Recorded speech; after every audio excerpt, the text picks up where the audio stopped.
15-dekabr kuni ish tashlash qilyapsizlar ekan, hammalari o'rtoq taksistlar.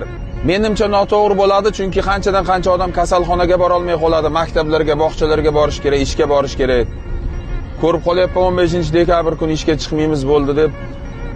Birinchidan hali tayyor emasmiz biz, chunki o'zimizda bironta yangi O'zbekistonda aqlli bo'ladi, shunaqangi birlashani o'ylab topib, hammasini zo'r qilgandan keyin qilsa bo'ladi.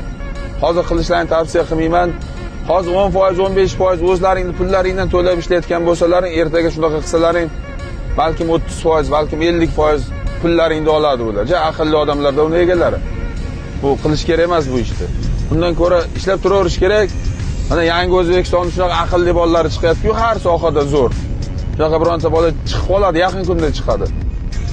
Chiroyli qilib o'zimizni milliy brendni qo'yib o'ylab topsa, biz hammamiz birgalashib o'shani bitta поддержка qilsak, keyin Yandex ham, Uklon ham hech narsa kerak bo'lmaydi. O'zimizni birlashadan o'zimizni o'zbek bolalari ishlatadi. Salomat bo'linglar, ehtiyot bo'linglar.